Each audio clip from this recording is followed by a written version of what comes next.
अस्सलाम वालेकुम। सब्सक्राइब कीजिए और बेल आइकॉन प्रेस कर दीजिए ताकि नेक्स्ट वीडियो का नोटिफिकेशन आपको बआसानी मिलता रहे। सिसकती हुई आसेबी रात का सन्नाटा शिकस्ता और नीम पुख्ता कब्रों पर कड़ियाले रंग की तरह सरसरा रहा था। जा बजा फैले टिंडमुंड पेड़ों की शाखों से हवाएं टकराती तो यूं लगता जैसे पूरा कब्रिस्तान हौले हौले सांस ले रहा हो। एक नाकाबिले बयान सी नहूसत उन पेड़ों पर तारी थी। ये भारत के शहर अहमदाबाद का मुज़ाफ़ाती इलाका था।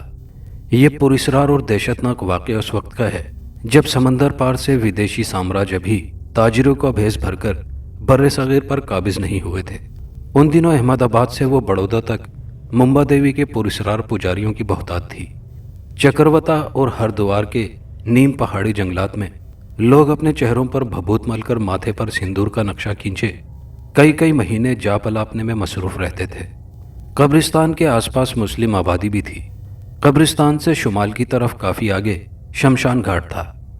कब्रिस्तान के तीन तरफ में घना जंगल और चौथी सिमत तंबाकू और कपास के खेत थे। कब्रिस्तान के बिल्कुल वस्त में एक झोंपड़ी के अंदर से रोशनी फूट रही थी। लालटेन की यरकानज़दा रोशनी उन दोनों अफराद के लरजीदा साए झोंपड़ी की शिकस्ता दीवार पर मुतहर्रिक किए हुए थी। उनमें एक बूढ़ा रहीमू और दूसरा उसका जवान बेटा रमू था। वो बोसीदा फर्श पर बैठे एक बड़े से थैले के अंदर इंसानी हड्डियों के पिंजर डाल रहे थे। फिर बूढ़े रहीमों ने अपने हाथ में पकड़ी हुई एक इंसानी खोपड़ी थैले के अंदर डाली और एक तरफ होकर बैठ गया। फिर जब तक उसने अपने कान में अटकी हुई बीड़ी निकालकर सुलगाई तब तक उसका बेटा रमू भी अपना काम खत्म करके थैले के सिरे को सुतली की मदद से बंद कर चुका था। झोंपड़े के अंदर एक नाकाबिले बर्दाश्त बू फैली हुई थी, मगर ये दोनों गोरकन बाप बेटे उस बदबू से बेनियाज थे। रमू ने जवाबन बीड़ी का कसीफ धुआं फिजा में उगला और बोला, तो हम क्या करें बाबू, जितनी हड्डियां जमा हो सकी हमने कर दी। अब हम अपनी हड्डियां तो इस थैले में भरकर देने से रहे। बेटे की बात सुनकर बूढ़े रहीमों को गुस्सा आ गया और बोला, तुझे फागन रलियां मनाने से फुर्सत मिले तो हड्डियां जमा हो सके ना। सारा दिन तो मुंबा देवी के मंदिर के चक्कर लगाता रहता है, भला तेरा हिंदुओं के मंदिर में क्या काम।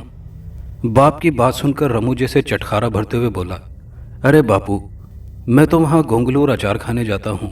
सच बापू, बड़े मज़े के होते हैं। मेरे तो मुंह में पानी भर आया। बस बस, पता है मुझे तू वहाँ किस वास्ते जाता है। सारा दिन विधवा नारियों को देखता है वहाँ जाकर। रहीमों ने हाथ नचाकर कहा तो रमू झेंप कर खीखी करने लगा। फिर ठीक उसी लम्हे झोंपड़ी के बाहर हल्की सी आहट हुई और टाट के झूलते पर्दे का निचला सिरा जरा सरका और एक मोटे जंगली बिल्ले जैसे जानवर का खौफनाक चेहरा नमूदार हुआ।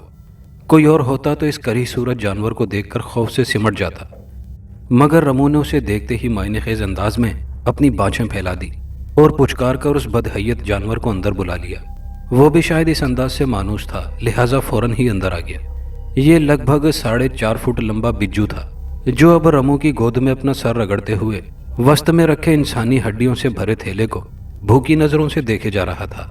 रमू बड़े प्यार से उसके सर पर अपना हाथ फेरते हुए बोला, अरे कुछ नहीं है इस थैले में, इसका सारा गोश्त तू पहले ही नोच कर चट कर चुका है।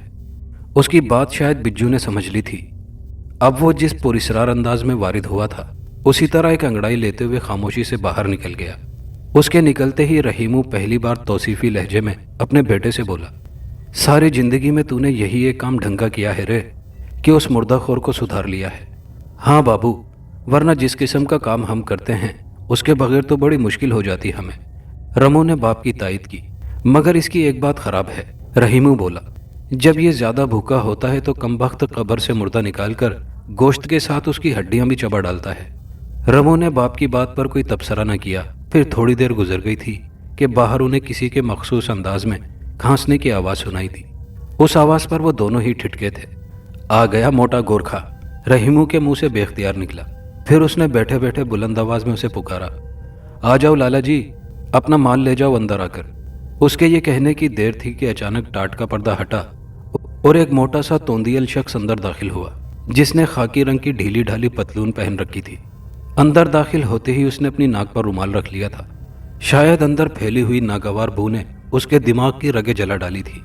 وہ خاصا اجلت میں دکھائی دے رہا تھا، لیکن اس کی نظر تھیلے پر پڑی تو وہ بولا، یہ کیا، صرف ایک؟ ہاں لالا جی، آج تو ایک ہی لے جاؤ، اگلی بار 2-3 دے دیں گے۔ اس بار رمو نے اس کی طرف دیکھتے ہوئے کہا۔ پھر جب اس نے زمین سے وہ ہڈیوں بھرا تھیلا اٹھا کر اپنی جیب سے چند بڑے بڑے نوٹ نکالتے ہوئے رمو کی طرف بڑھائے تو وہ خاصے شکایتی لہجے میں دونوں باپ بیٹوں کو مخاطب کر کے بولا، پچھلی بار تم نے مجھے بہت پرانا مال دیا تھا، بالکل خستہ ہڈیاں تھیں، نکالتے نکالتے ہی بھر بھرا کر ٹوٹ گئی تھیں۔ اس کی بات سن کر رحیمو جیسے جان چھڑاتے ہوئے سے بولا، لالا جی فکر نہ کرو، اس بار مال تازہ ہے، اس لیے یہ شکایت نہ ہوئے گی۔ تھوڑی دیر بعد گورکھا ناگواری سے اپنا سر جھٹکتا ہوا جھونپڑی سے باہر نکل گیا۔ اس کے جاتے ہی دونوں باپ بیٹوں نے بھی سونے کی ٹھانی اور وہیں میلی سی بوسیدہ دری بچھا کر لیٹ گئے۔ بوڑھے رحیمو کا یہ جدی پشتی پیشہ تھا، قبریں کھودنا، لیکن پچھلے کچھ عرصے سے اس نے اپنے اس پیشے کو داغدار کر ڈالا تھا۔ وہ کچھ اس لیے بھی کہ اب اس کام میں اس کی گزر بسر نہیں ہو پا رہی تھی۔ اس کی بیوی ایک طویل مرض سے لڑتی سی سکتی بالآخر زندگی ہار بیٹھی تھی۔ اس کے علاج معالجے کے لیے رحیمو کے پاس پیسے نہ تھے۔ رمو بھی اس وقت ناسمجھ تھا۔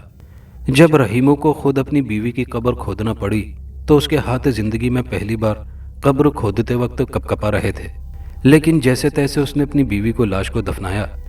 پھر انہی دنوں جب اس نے اپنے اس منحوس پیشہ گورکنی کو ہمیشہ کے لیے خیر بات کہنے کا ارادہ کیا تو ایک دن رات کو ایک موٹا گورکھا اس کے پاس آیا اور اسے ایک پراسرار اور گھناؤنے کام کی ترغیب دیتے ہوئے بدلے میں بہت سے روپوں کا لالچ دیا۔ یہی نہیں بلکہ اسے کام سے پہلے اچھی خاصی رقم پیش کی بھی تھما دی تھی۔ بس پھر کیا تھا، رحیمو نے ایک بار پھر پھاوڑا اور کدال سنبھال لیا تھا، لیکن اب وہ مردے دفنانے کے ساتھ ساتھ ایک گھناؤنا کام بھی کرنے لگا تھا۔ وہ رات کی پراسرار تاریکی میں قبریں کھود کر مردوں کی ہڈیاں نکال کر جمع کرنے لگا۔ ٹھیک 7 دن بعد وہ گورکھا آ کر اس سے انسانی ہڈیوں کا وہ تھیلا لے جاتا اور ایک اچھی خاصی رقم اس کی جھولی میں ڈال کر جاتا تھا۔ رحیمو نے پہلے تو یہی سوچ کر اس گھناؤنے کام کی ابتدا کی تھی کہ کچھ رقم جمع کرنے کے بعد وہ یہ دھندا چھوڑ دے گا، لیکن اسے اب اس کام کا ایسا چسکا پڑ چکا تھا کہ وہ اسے ترک نہیں کر سکا، بلکہ اس نے اب رفتہ رفتہ اس کام میں اپنے بیٹے رمو کو بھی شامل کر لیا تھا۔ وہ گورکھا ان ہڈیوں کا کیا کرتا تھا یہ دونوں باپ بیٹے نہیں جانتے تھے۔ ایک بار رمو نے یوں ہی موٹے گورکھے سے پوچھ لیا تھا کہ وہ ان انسانی ہڈیوں کا کیا کرتا ہے، تو جواباً اس نے گھور کر اسے کرخت لہجے میں کہا تھا، بٹو اپنے کام سے کام رکھ۔ تاہم اس نے مکرو ہنسی کے سے انداز میں سرسری سا بتا بھی دیا تھا کہ وہ ان ہڈیوں کو ڈاکٹری پڑھانے والے کالجوں کو فروخت کرتا ہے۔ شروع میں تو دونوں باپ بیٹے خوب مال جمع کر کے گورکھے کے حوالے کرتے رہے، لیکن پھر رفتہ رفتہ یہ مال کچھ ناپید سا ہونے لگا تھا۔ ظاہر ہے روز تو مردے دفن نہیں ہوتے تھے، جو پچھلے تھے وہ یہ لوگ ادھڑ چکے تھے۔ اب مال حاصل کرنے کا زیادہ تر انحصار نئے دفن ہونے والے مردوں پر تھا۔ ان کا ماس یعنی گوشت و آلائش ادھڑنے میں انہیں خاصی دقت کا سامنا کرنا پڑتا تھا، لیکن یہ مسئلہ بھی قبرستان کے بجو نے حل کر ڈالا تھا۔ رمو نے جانے کس طرح اسے سدھا لیا تھا۔ اب جیسے ہی کوئی نئی لاش دفن ہوتی یہ دونوں باپ بیٹے آدھی رات کے وقت قبر پر پہنچ جاتے۔ بجو بھی ان کے ہمراہ چیتے کی طرح انگڑائیاں لیتا ہوا خراما خراما چلا آتا اور بڑی صفائی سے قبر کے اندر جا گھستا اور اپنی تھوتنی میں مردے کے پاؤں کے انگوٹھے کو دبوچ کر اسے پورا کا پورا باہر نکال لاتا اور جلدی جلدی سارا گوشت چٹ کر جاتا۔ پھر اس کے بعد دونوں گورکن باپ بیٹے ہڈیوں کے اس پنجر کو اپنے ساتھ لے جاتے۔ آساڑھ شروع ہو چکا تھا۔ یہ درمیانے موسم کی رات کا ذکر تھا۔ رحیمو اور رمو دم بخود سے بیٹھے پر ہول سناٹے میں بیڑی پی رہے تھے کہ اچانک جھونپڑی کے باہر کچھ لوگوں کی باتیں کرنے کی آوازیں ابھریں۔ پھر ساتھ ہی کسی نے زور سے پکارا، ارے بھائی کوئی ہے اندر، قبر کھدوانی ہے، میت آئی ہے۔ یہ آواز سن کر اندر بیٹھے دونوں باپ بیٹوں کے کان کھڑے ہو گئے۔ پھر رحیمو کھانستا ہوا باہر نکلا تو چند لوگوں کو باہر کھڑے پایا۔ ان میں سے کچھ لوگوں کے ہاتھوں میں لالٹینیں بھی تھیں۔ کدھر کھدوانی ہے قبر؟ رحیمو نے اپنے لہجے میں بیزاری سموتے ہوئے کہا۔ ارے بھائی ہمیں کیا پتا، جگہ تو تم ہی بتاؤ گے نا، ایک شخص نے جواباً کہا تو رحیمو سر ہلاتا ہوا دوبارہ جھونپڑی میں آیا اور اپنے بیٹے سے بولا، چل اٹھ، لاش آئی ہے، اٹھا پھاوڑا۔ اس کے لہجے میں دبی دبی مسرت عیاں تھی۔ اس کے بعد رحیمو نے ایک بدنما بانس پر جھولتی ہوئی لالٹین اٹھائی اور باہر آ کر ایک شخص سے بولا، آؤ میرے ساتھ، ادھر کونے میں ایک جگہ خالی ہے۔ مذکورہ شخص نے اس کی بات سن کر پھر اپنے ساتھ کھڑے کچھ لوگوں کو میت لانے کا کہا جو انہوں نے قریب ہی رکھی تھی۔ پھر یہ سب بوڑھے رحیمو کے عقب میں چل پڑے۔ پھر مطلوبہ جگہ پہنچ کر یہ لوگ رک گئے۔ रमू भी उनसे आ मिला था। चंद कब्रों के बीच एक जगह खाली थी। रमू अपने काम में जुट गया था। बाकी सारे लोग दायरे की सूरत में खड़े हो गए। उन सब लोगों के चेहरों पर गमनाक खामोशी तारी थी। दोनों बाप बेटे मिलकर कब्र खोदने में मसरूफ थे। भेदों भरी डरावनी रात दबे पांव गुजर रही थी। फिजा के हौलनाक सन्नाटे में हवाएं बैन करती हुई महसूस हो रही थी। फिर जब लाश को लहद में उतारा जाने लगा तो वहां मौजूद चंद गमजदा लोग बेख्तियार रो पड़े। उन्हें लाश का आखिरी दीदार कराया जा रहा था। कब्र को लाश में उतारने के बाद सबने मिलकर उस पर मिट्टी डाली और फिर फातिहा वगैरह पढ़कर लौट गए।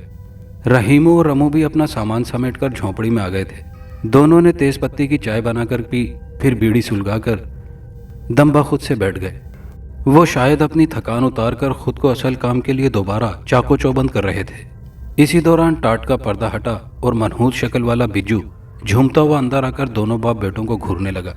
तब रहीमो अपने बेटे से बोला, चल उठ, अपना काम कर। पहले दिन काम निपटाना आसान होता है।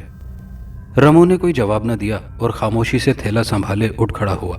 रहीमो ने खत्म होती बीड़ी के जल्दी जल्दी 2-3 कश भरे और टोटा पांव तले मसल कर बाहर आ गया।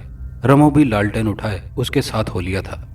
बिज्जू की चुंदी चुंदी आंखों में अजीब पुरस्कार चमक उभरी और वो भी जंगली बिल्ले की तरह अंगड़ाई लेकर चल दिया। जरा देर बाद ही ये सब उस ताज़ा कब्र के पास मौजूद थे।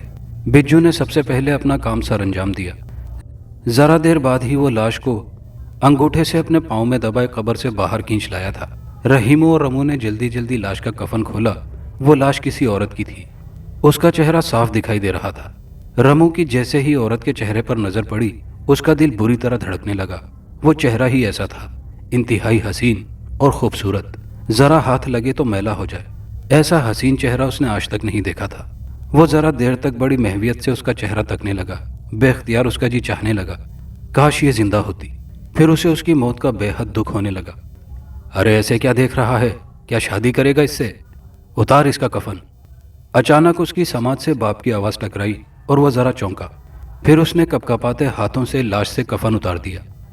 ऐसे में रमू के हाथ जब उस औरत की लाश से टकराए तो उसका वजूद गर्म महसूस हुआ। आज से पहले कभी किसी लाश के वजूद में ऐसी गर्मी का एहसास ना हुआ था। उसने जब भी किसी लाश को छुआ था वो बर्फ की तरह सर्द और कड़क होती थी। वो एकदम उठ खड़ा हुआ और बाप से बोला, बाबू ये जिंदा है। उसकी बात सुनकर रहीमू बेटे की तरफ घूरकर कदरे सख्त लहजे में बोला, अरे क्या बकवास कर रहा है तू, हट मैं देखता हूँ। ये कहते हुए रहीमू ने लाश के सीने पर हाथ रखा, फिर कान लगाए। दिल की धड़कनें सुनने की कोशिश की मगर वहां उसे सांसों का ज़ेरोबम महसूस ना हुआ। उसके बाद उसने लाश की एक आंख खोलकर पुतली में झांका और फिर खड़ा हो गया।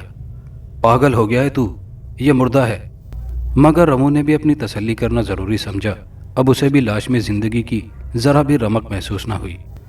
रात दबे पांव गुजर रही थी और आसमान पर पूरा चांद भी जोबन पर था। रमू भी अब सीधा खड़ा महवियत के आलम में लाश को तके जा रहा था। फिर जैसे ही बिज्जू ने लाश पर झपटना चाहा, रमू ने उसे एक जोरदार लात रसीद कर दी। बिज्जू बिलबिलाता हुआ दूर जा पड़ा। करीब खड़ा रहीमू बेटे की इस अजीब हरकत पर चौंक सा गया था और रमू से दुरुस्त लहजे में बोला, अबे मर्दूद क्या करता है, क्यों बिज्जू को मारता है? नोचने देना उसे गोश्त। नहीं बाबू, मैं इस लाश के साथ ऐसा कुछ नहीं होने दूंगा, रमू ने अजीब से सपाट लहजे में कहा। और रहीमू को ऐसा महसूस होने लगा जैसे उसका बेटा पागल हो गया हो। वो इस बार हैरत से उसकी तरफ देखकर बोला, ये क्या कह रहा है तू? मैं सच कह रहा हूँ बाबू, बस मेरा जी नहीं चाह रहा ऐसी सुंदर और खूबसूरत औरत की लाश की बेहुरमती करने को। मैं इसे दोबारा कफन में लपेटकर कब्र में उतार दूंगा। रमू ने इस बार कतईयत से कहा तो रहीमू झिझक कर बोला, तुझे क्या हो गया है रे? क्या तू इस लाश पर आशिक हो गया है? तू कुछ भी समझ ले बाबू, मगर मैं इस लाश के साथ ऐसा कुछ नहीं होने दूंगा, रमू ने अटल लहजे में कहा। अब वह अजीब अंदाज में हाँफने लगा था। रहीमू को अपने बेटे पर पागलपन का शुबा होने लगा।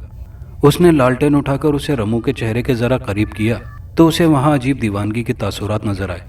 एक लम्हे को उसका बाप भी अपने बेटे की इस अजीबोगरीब कैफियत पर डर सा गया था। ताहम वो एक गहरी सांस खारिज करके चुप हो गया था। उधर वो बिज्जू रमू की लात खाकर एक तरफ को दुपक गया था और अपनी चुंदी चुंदी चमकदार आंखों से रमू की तरफ गुस्से से देख रहा था।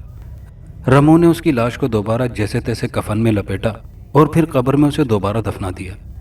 उसके बाद उसने करीब बैठे बिज्जू को पकड़ा और अपने बाप के साथ वापस झोंपड़ी में आ गया। सबसे पहले उसने बिज्जू को एक कोने में रस्सी की मदद से एक खुर्री चारपाई के पाए से बांध दिया। रहीमू बड़े गौर से और खामोशी से बेटे की हरकत देखे जा रहा था। रमू चुपचाप सा था। उसके बाद वो सोने के लिए जमीन पर लेट गया। आंखें बंद करने के बावजूद रमू की नजरों से एक लम्हे के बाद भी उस औरत की लाश का खूबसूरत चेहरा महव नहीं हुआ था। रात दबे पांव गुजर रही थी। जाने किस पहर रमू की आंख लग गई, लेकिन फिर अचानक उसकी आंख खुल गई। वजह वो दिलदोज चीख थी जिसने रमू को जगा दिया था। उसे यूं लगा जैसे उसका दिल जोर जोर से धड़क रहा हो। चीख कब्रिस्तान के मशरकी हिस्से से आती हुई महसूस हुई थी। अगले ही लम्हे दोबारा वही लर्ज़ाखेज़ चीख उभरी थी जिसने बिलाखिर उठने पर मजबूर कर दिया था। उसने पहले अतराफ का जायजा लिया तो वो बुरी तरह चौंक गया। वहां न उसका बाप रहीमू था और ना ही वो बिज्जू, जिसे उसने चारपाई के एक पाए से बांध दिया था। दोनों को गायब पाकर रमू जरा ठिठका और फिर झोंपड़ी से निकलकर दीवानावार चीख की सिमत दौड़ा। रात की तारीकी ने चारों तरफ एक हू का आलम तारी कर रखा था। रमू का दिल सीने में जोर जोर से धड़क रहा था, यूं जैसे कि पसलियों का पिंजर तोड़कर वो बाहर आ जाएगा। ऊपर आसमान के कहीं कोने में अटके मलगजे से चांद की रोशनी में वो इर्द गिर्द फैली बदहैयत कब्रों के दरमियान बने टेढ़े मेढ़े कच्चे रास्ते पर तकरीबन दौड़ता हुआ चला जा रहा था। फिर वो मतलूबा मकाम तक पहुंचकर बुरी तरह ठिठका।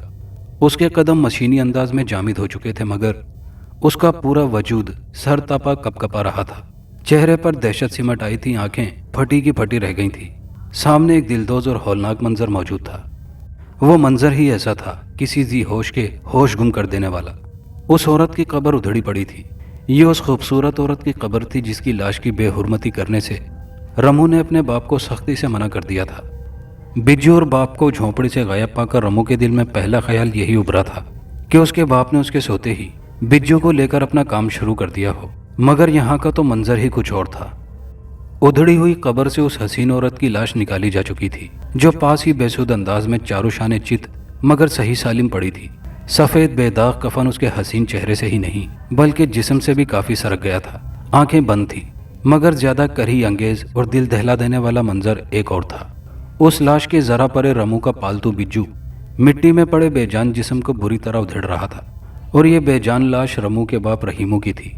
रमू के सानो गुमान में भी ना था कि उसका पालतू बिज्जू उसके बाप की ऐसी हालत भी कर सकता है। बिज्जू की आंखें तारीकी में तेज वोट के बल्बों की तरह रोशन थी। ऐसे में उसका लंबोतरा चेहरा और भी डरावना महसूस हो रहा था। रमू इस मंजर से खौफजदा होकर वापसी की सिमत दौड़ा और बिलाखिर अपनी झोंपड़ी में आकर दम लिया। वो फूली हुई सांसों को हमवार करने की गर्ज से लंबे लंबे सांस लेने लगा। इसी दौरान अचानक ही बाहर आसमान पर बादलों की खौफनाक गड़गड़ाहट गूंजी और आन की आन में मूसलाधार बारिश शुरू हो गई। साथ ही रह रहकर बिजली भी कड़कने लगी थी। तेज सराटेदार हवाओं का जोर भी बदतरीज बढ़ने लगा था। टाट का पर्दा तेज हवाओं के बायस टूटकर अंदर बोसीदा फर्श पर आ पड़ा था। यह पहला मौका था कि रमू को बुरी तरह एक अनजाने खौफ ने जकड़ लिया था। अपने बाबू की अंधोनाक मौत और उसकी लाश को बिज्जू की खुराक बनने का दुख भी जाने किधर दब गया था। अपने बाबू के इबरतनाक अंजाम के बारे में सोचने समझने की सलाहियत नापैद होती जा रही थी। बाहर बदरूहों की तरह चीखती चिल्लाती हवाओं ने जाने क्यों उसके हवास मअतल कर दिए थे। वो किसी अनजाने और नाकाबिले बयान खौफ के ज़ेरे असर कपकपा रहा था। लालटेन कब की बुझ चुकी थी। अलबत्ता बाहर रह रहकर चमकने वाली बिजली की तेज रोशनी में झोंपड़ी के खुले चौखटे का रोशन रोशन साया बड़ा पुरस्रार मंजर पेश कर रहा था। अचानक फिर क्या हुआ? रमी की सहमी हुई खौफजदा निगाहों ने झोंपड़ी के दरवाजे पर किसी का साया देखा। उसने डरते डरते जरा आगे खिसक कर दरवाजे की सिमत देखा तो जैसे बुत बनकर रह गया। झोंपड़ी के दरवाजे पर उस हसीन औरत की लाश खड़ी थी, कफन में लिपटी जिंदा लाश। उसकी आंखें बंद थी, मगर उसके बारीक गुलाबी होंठों पर हल्की मुस्कुराहट थी। रमू का तो जैसे दिल रुक गया। सांस भी ऊपर की ऊपर और नीचे की नीचे रह गई थी।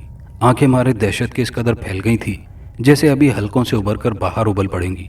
दफातन बिजली का जोरदार कड़का हुआ और लाश ने यकदम अपनी आंखें खोल दी, और उधर रमू इस दहशतनाक मंजर की ताब ना लाते हुए एक चीख के साथ जमीन पर गिरता चला गया। रात अंधेरी और पुरसुकूत थी। तूफान बादोबारा के बाद कब्रिस्तान में सन्नाटे और हू का आलम कुछ ज्यादा ही महसूस हो रहा था। अतराफ की कब्रों पर टिंडमुंड पेड़ों की सूखी शाखों से बारिश का पानी कतरों की सूरत में टपक रहा था। रात आखिरी पहर में दाखिल हो चुकी थी। रमू की झोंपड़ी से जरा दूर मगरबी सिमत में कब्रिस्तान की 4 फुट शिकस्ता दीवार पर नस्ब लकड़ी का साल खुर्दा दरवाजा हौले हौले चरचरा रहा था। बारिश के बाद आसमान बिल्कुल साफ और रोशन हो गया था। मध्यम सी पुरस्रार चांदी में एक साया कब्रिस्तान के उस शिकस्तہ गेट से अंदर दाखिल हो रहा था। ये झुकी झुकी कमर वाला एक बारिश बूढ़ा था जिसने लंबा चोगा पहन रखा था, जिसके झुर्रियों भरे चेहरे पर एक अजीब सा नूर फैला हुआ था। उसके दाएं हाथ की उंगलियों में एक तस्बीह थी और उसकी कपकपाती उंगलियां दानों को घुमा रही थी। उस बूढ़े के चेहरे पर कदरे तशवीश और परेशानी के तासुरात थे। उसकी सफ़ेद घनी भवों से ढकी हुई आंखें मुतलाशी अंदाज में इधर उधर घूम रही थी। उसके बाएं हाथ में लाठीनुमा असा था जिसे वो कब्रिस्तान की गीली मिट्टी पर टेकता हुआ अंदर दाखिल हो रहा था। फिर वो एक खुली हुई कीचड़ज़दा कब्र पर पहुंचकर रुक गया और बड़े गौर से कब्र को देखने लगा। ये उसी हसीन औरत की कब्र थी जिसके करीब ही एक इंसानी पिंजर भी मौजूद था। ये रमू के बदनसीब बाप की लाश थी जिसका सारा गोश्त बिज्जू और दीगर जानवर नोच कर चट कर चुके थे। उस हसीन औरत की लाश गायब थी। उस बूढ़े की आंखों में अब तशवीश के साए मजीद गहरे हो गए थे। फिर उसके कपकपाते होंठों से आवाज़ उभरी, ये बहुत बुरा हुआ। अंजना को किसने कब्र से निकाला? ये नहीं होना चाहिए था। या अल्लाह, हक की खैर फरमा, बातिल को रुसवा कर। उसके बाद वो बूढ़ा लाठी टेकता हुआ गैर मामूली तेज़ी के साथ आगे बढ़ने लगा। फिर वो रमू की झोंपड़ी के पास आकर रुक गया। इसके बाद जब वो झोंपड़ी के दरवाजे से अंदर दाखिल हुआ तो वो ठिठक कर रुक गया। वो क्या देखता है कि सामने बोसीदा ज़मीन पर एक इंतहाई पुरजमाल औरत बैठी रमू का सर अपनी गोद में लिए उसे होश में लाने के जतन कर रही है। जब उस बूढ़े पर उस औरत की निगाह पड़ी तो वो बुरी तरह चौंक गई। अंजना, ये शख्स मासूम है, छोड़ दे इसे और चली चल यहाँ से। अचानक वो बूढ़ा दुरुस्त लहजे में उस औरत को मुखातिब करके बोला। अंजना नामी ये वही औरत थी जिसे देखकर रमू बेहोश होकर गिर पड़ा था। बूढ़े की बात पर अंजना के सुर्खो सफ़ेद हसीन चेहरे पर पहले बरहमी फिर यकलख्त मायने खेज तासुरात उभरे और फिर उसने आहिस्तगी के साथ पहले अपनी गोद से रमू का सर जमीन पर रखा और उठ खड़ी हुई। अब उसके दिलकश बदन पर कफन की बजाय जर्क बर्क लिबास नजर आ रहा था। वो खासी सर्वकद और दिलनशी खदोखाल की औरत थी। वो अब बूढ़े की तरफ नागिन जैसी आंखों से घूरती हुई बोली, तुम हार चुके हो। आलिशा, बेहतर यही है कि खामोशी के साथ चले जाओ। तुम्हारा हमारा कोई झगड़ा नहीं है। हरगिज नहीं। ए शैतान औरत, मैं इस मासूम इंसान को तुम लोगों की भेंट नहीं चढ़ने दूंगा। मैं फिर कहता हूँ, दफान हो जाओ यहाँ से। बूढ़े ने जवाबन अंजना से पुरजलाल लहजे में कहा। फिर अचानक ही बूढ़े को अपने अकब में एक तेज कहकहा सुनाई दिया। वो जल्दी से अपने अकब में घूमा तो चौंक गया। झोंपड़ी के दरवाजे पर एक दराज कद और सियारो शख्स मौजूद था। उसने गेरवे रंग का लिबास जेबे तन कर रखा था। उसके सियाह माथे पर त्रिशूल का तिलक था। उसकी गोल गोल कदरे उबलती हुई आंखों में शैतानी चमक और काले बदहैयत होंठों पर मकरू मुस्कुराहट फैली हुई थी। वो कहकहा उसने ही लगाया था। उसने खरखराते लहजे में बूढ़े को मुखातिब करके कहा, आलिशा, अपनी शिकस्त तस्लीम कर लो। तुम्हारी लाख कोशिशों के बावजूद अंजना को अब आत्मशक्ति हासिल हो चुकी है। तो अब उसका कुछ नहीं बिगाड़ सकता। चला जा खामोशी से। शैतान की रस्सी खुदा दराज जरूर करता है मगर छोड़ता नहीं है। तुम लोगों का अंजाम भी अब करीब ही है। आलिशा नामी उस बुजुर्ग ने पुजारी को घूरते हुए कहा और अपना सा संभालता हुआ वहां से चला गया। उसके जाते ही पुजारी और अंजना ने एक दूसरे की तरफ मायने खेज नजरों से देखा और उनके चेहरों पर अजीब सी शैतानी मुस्कुराहट रक्सा हो गई। तब वो पुजारी अंजना से तहनीयती लहजे में बोला, तुम्हें नए जीवन के मिलने की बधाई हो अंजना। अब तुम्हारा काम आसान हो जाएगा। हाँ मुंबा पुजारी, ये सब तुम्हारी कोशिशों के कारण हुआ है। तुमने मुझ जैसी अदना दासी का बड़ा भला किया है। अब मैं अपने दुश्मनों से अच्छी तरह बदला ले सकूंगी। अंजना ने मुंबा पुजारी से तशक्कुर आमेज लहजे में कहा, मगर उसके अंदाज में आतिश इंतकाम की चिंगारियां फूट रही थी। नहीं, इसमें तुम्हारी तपस्या भी शामिल थी। मुंबा पुजारी ने खुरदरी आवाज में कहा और मजीद बोला, लेकिन अंजना, तुम्हें फिर भी उस बूढ़े आलिशाह से होशियार रहना होगा। कमबख्त अब भी तुम्हें बांधने की शक्ति रखता है। उसने इस कब्रिस्तान के गिर्द एक हिसार खींच दिया है और तुम वो हिसार तोड़कर यहाँ से निकल नहीं सकती। तुम इस छोकरे रमू से निहायत चालाकी से काम लेना और बराह रास्त उस बुढ़े आलिशाह से टकराने की बजाय इसे आगे रखना। उसकी बात सुनकर अंजना के हसीन चेहरे पर मक्काराना मुस्कुराहट ऊद कर आई और वो एक निगाह बेहोश पड़े रमू की तरफ देखकर मुंबा पुजारी से बोली, तुम इसकी चिंता ना करो। मैं इसे अपनी हसीन जुल्फों के जाल में इस तरह जकड़ लूंगी कि यह खुद ही आलिशा के खून का प्यासा हो जाएगा। तुम अभी जाओ, कहीं इसे हम पर शक न हो जाए। मैं इसे होश में लाने के बाद काम पर लगाऊंगी। अंजना की बात सुनकर मुंबा पुजारी अपने मोटे काले होंठों पर मकरू मुस्कुराहट बिखेरता हुआ वहां से चला गया। रमू की आंख खुली तो सुबह नमूदार हो चुकी थी। उसकी जब आंख खुली تو وہ اپنے سامنے ایک حسین عورت کو دیکھ کر بری طرح ٹھٹک گیا تھا۔ وہ اس حسین عورت کو پہچان گیا تھا۔ پہلے تو اسے اپنے سامنے زندہ سلامت پا کر خوفزدہ ہوا، مگر پھر ایک خیال کے تحت اس کا دل خوشی سے بلیوں اچھلنے لگا۔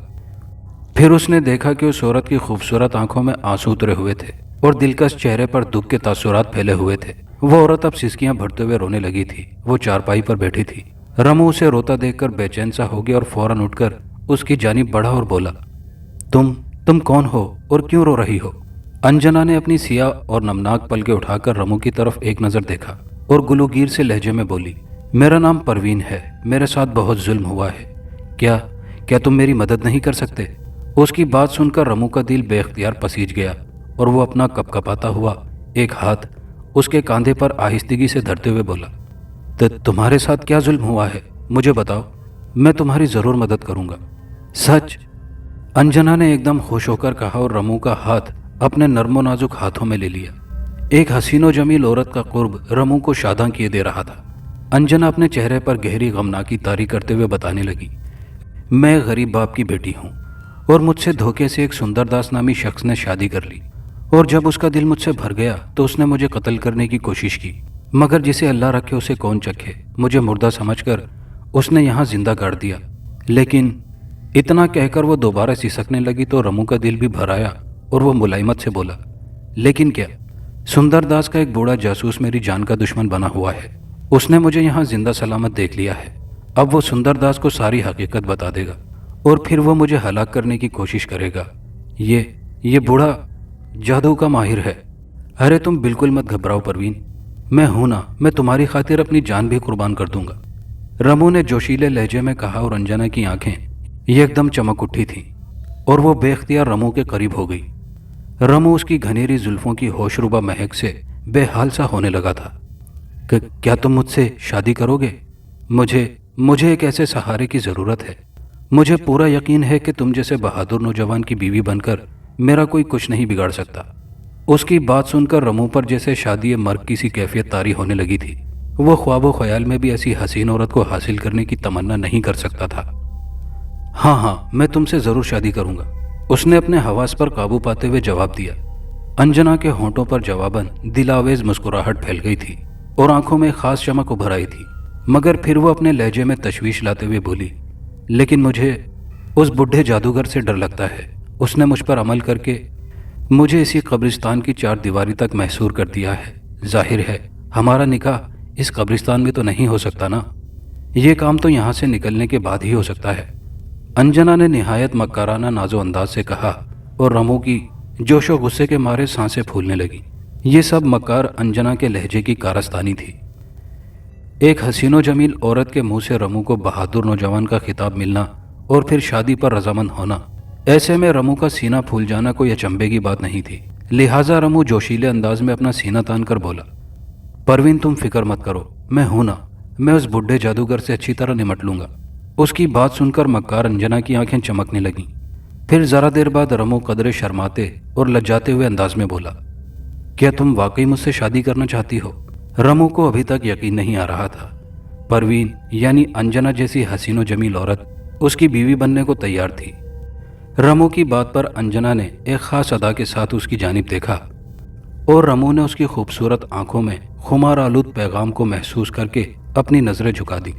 تب انجنا ایک قاتل ہنسی ہنس کر بولی، رمو میری بات کا یقین کرو، میرا بس چلے تو میں ابھی تمہارے ساتھ جا کر کسی قریبی مسجد میں نکاح پڑھوا لوں، مگر جب تک وہ بڈھا جادوگر ختم نہیں ہو جاتا ہماری شادی نہیں ہو سکتی۔ ٹھیک ہے تم بے فکر رہو پروین، اسے آنے دو، میں اس سے نمٹ لوں گا اچھی طرح، رمو نے دانت پیستے ہوئے کہا۔ در حقیقت وہ اب بڑی سنجیدگی کے ساتھ اس بوڑھے عالی شاہ سے نمٹنے کے بارے میں سوچنے لگا تھا جو ان کے بیچ دیوار بنا ہوا تھا۔ رمو کا دل بے چین ہوا جا رہا تھا۔ اس نے کچھ سوچتے ہوئے انجنا سے کہا، پروین ہو سکتا ہے اس بڈھے نے تمہیں یوں ہی ڈرایا ہو، آؤ میرے ساتھ، ہم ابھی یہاں سے نکل چلتے ہیں۔ انجنا نے ایک نظر اس کی جانب دیکھا، ایک لمحے اس کے چہرے پر سوچ کی لکیریں ابھری اور پھر اس کے ساتھ چلنے پر راضی ہو گئی۔ رمو اور انجنا دونوں ساتھ ساتھ چلتے ہوئے قبرستان کے شکستہ گیٹ پر پہنچ کر رک گئے۔ رمو نے قدرے چونک کر انجنا کی طرف دیکھا۔ انجنا کے حسین چہرے پر عجیب سا خوف اور پریشانی کے آثار نمایاں تھے۔ وہ رک کر خوفزدہ سی نظروں سے نیچے زمین کی طرف تکنے لگی۔ क्या हुआ परवीन? आओ, डरो नहीं, मैं हूं ना साथ।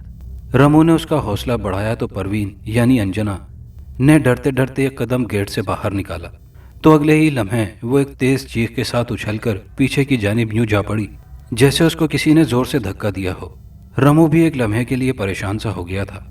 अंजना को यूं गिरते देखकर वो भी काफी हद तक खौफजदा सा हो गया था, मगर एक खूबसूरत औरत के सामने वो अपना खौफ जाहिर नहीं करना चाहता था, वो भी ऐसी औरत के सामने जो उसके साथ ब्याह करने पर तैयार थी।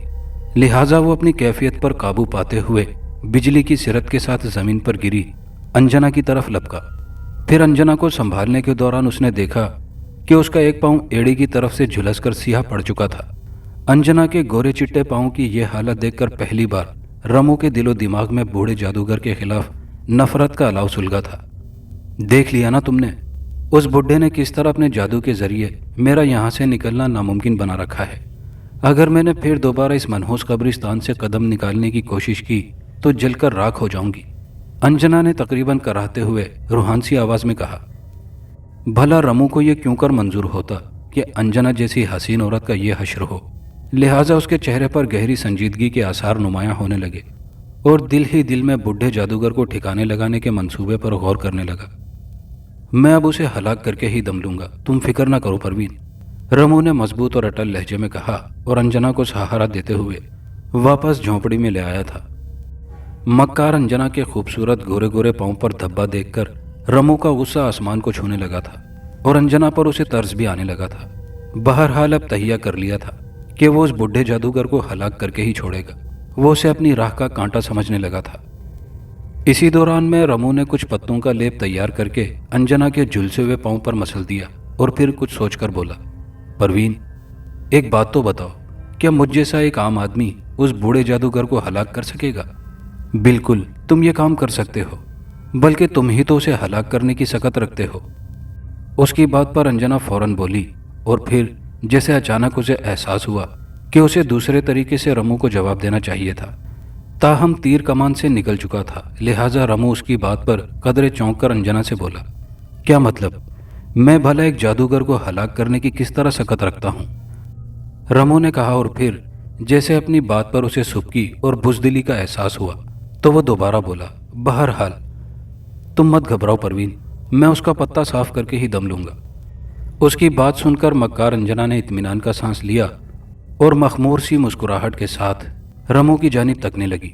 फिर लोहा गर्म देखते हुए उसके करीब आई और बोली, ये सब जरूरी है रमू, क्योंकि उस बूढ़े जादूगर के मरने के बाद हम दोनों शादी कर सकते हैं, नहीं तो वो कमीना सुंदरदास उस बूढ़े जादूगर की मदद से मुझे हलाक करवा देगा। रमू अब संजीदगी से आलिशा को कत्ल करने के मंसूबे पर गौर करने लगा था। ये उसी दिन की खामोश, उजाड़ और पुरस्रार शाम का जिक्र था। रमू और अंजना आपस में मीठी मीठी बातों में मशगूल थे। अंजना अब उसे पूरी तरह आलिशा के कत्ल पर आमादा कर चुकी थी। इसी दौरान अंजना जरा चौंकी। उसके चेहरे पर अजीब सी बेचैनी और घबराहट के तासुरात ऊद कर आए थे। फिर वो सरसराते लहजे में रमू से बोली, रमू कोई इस तरफ आ रहा है, शायद वही जादूगर है। ये कहते हुए वो झोंपड़ी से बाहर आ गई और रमू भी बाहर निकल आया। सामने आलिशा मौजूद था जो कहर आलूद नजरों से अंजना को घूरे जा रहा था। फिर मक्कार अंजना ने धीरे से पास खड़े रमू से सरगोशी की, रमू होशियार हो जाओ। ये सुनने की देर थी कि रमू गुस्से से फूंकता हुआ झोंपड़ी के अंदर आया और उसने अपनी कुदाल उठा ली। उधर अचानक उसे बाहर अंजना के गिड़गिड़ाने की आवाज आई। वो शायद आलिशा से मुखातिब थी, मेरा पीछा छोड़ दो, खुदा के लिए, मैं अब रमू के साथ पुरसुकून जिंदगी बसर करना चाहती हूँ। रमू अंजना की गरियाजारी पर कुड़ने लगा और साथ ही उसका गुस्सा भी सुवा होने लगा। उस वक्त उसे बाहर से जादूगर की कहर आलूद आवाज सुनाई दी। वो अंजना से कह रहा था, अपनी गंदी जुबान पर खुदा का नाम मत ला, तू एक शैतानी रूह है और जहन्नुम तेरा मुकद्दर है। तब रमू ने बिना सोचे समझे अपनी कुदाल उठाई और आन की आन में वो आलिशा के सर पर पहुंच गया। फिर इससे पहले कि आलिशा कुछ समझता, रमू ने दोनों हाथों से कुदाल थामकर आलिशा के सर पर दे मारी। कुदाल के वार से आलिशा की खोपड़ी चटक गई और जब वो तेवरा कर जमीन पर गिरा तो बेख्तियार उसके लबों से अल्लाह निकला था और वो मर चुका था। रमू आलिशा की जुबान से अल्लाह सुनकर बुरी तरह लरस गया था। उसका गुस्सा अब हवा हो चुका था। कुदाल उसके हाथों से छूट गई थी और उस पर हैबतनाक कपकपाहट तारी हो चुकी थी। मगर उसके अकब में खड़ी अंजना के होंठों पर शैतानी मुस्कुराहट नमूदार हो गई थी। बाबा आलिशा कुदाल के एक ही वार से मर चुका था। रमू के हाथ से कुदाल छूटकर गिर चुकी थी। वो सर तपा लर्जा बरंदाम था। उसकी नज़रें बाबा आलिशा के चेहरे पर जमकर रह गई थी। बाबा आलिशा के लबों से बरामद होने वाले आखिरी लफ्ज़ अल्लाह ने रमू को अंदर से बुरी तरह झंझोड़ कर रख दिया था। पास खड़ी मक्कार अंजना ने भी ये लफ्ज़ सुन लिया था। उसने शातिर नज़रों से रमू के चेहरे की तरफ देखा, गोया उसकी जहनी कैफियत का अंदाज़ा लगाने की कोशिश कर रही हो। उसे रमू के खामोश चेहरे पर उलझना में तासुरात नजर आए। पछतावे की झलक भी उसकी फटी फटी आंखों में करवटें ले रही थी। ऐसे में फौरन अंजना ने रमू को किसी सोच में मुब्तला ना होने दिया और बोली, दोस्तों ये कहानी अभी जारी है। कहानी का बाकिया और आखिरी हिस्सा अगली वीडियो में मुलाहिजा कीजिएगा। और ये कहानी कैसी लगी कमेंट करके अपनी राय का इजहार ज़रूर कीजिएगा। और वीडियो को दोस्तों के साथ लाइक शेयर करना ना भूलिएगा। शुक्रिया।